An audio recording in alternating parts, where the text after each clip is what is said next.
Good day mga katek. So karon no tudloan ta mo unsaon pag-activate ang battery sa mga low budget technician sama nako nga wala pa mga tools.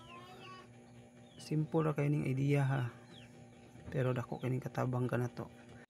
Kung dili gani mo sakar imong battery sa activator panel,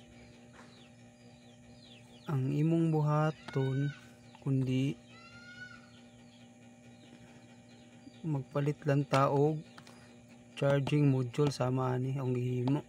Kini DIY lang ni siya para lang mo-activate niya ang battery. Imong pangitaon ang positive terminal sa battery para ani na ay positive diha napita sa battery na nakasuwata B+.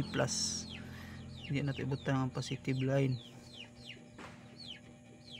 Charging module rin ni siya, pariharan siya sa TP4056 ug ato sa ibutang sa negative line nga battery.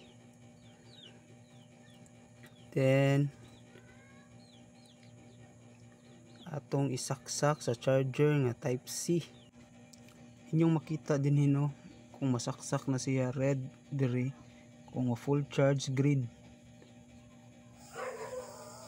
Then igana na siya na 0.9 amperes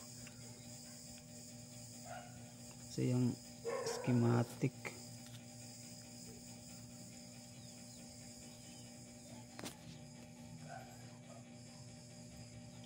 Ora na itong gigamit. Same ni siya sa TP4056 nga module. Sa gusto ani mo palit, ako ra i-share sa comment section ang link. Basahan lang ninyo na sa comment section. Dako na kini katabang sa mga walay power supply ug sa mga walay activator panel sa battery. Okay kini sa mga low budget nga technician. Okay, daghang salamat. Thanks for watching.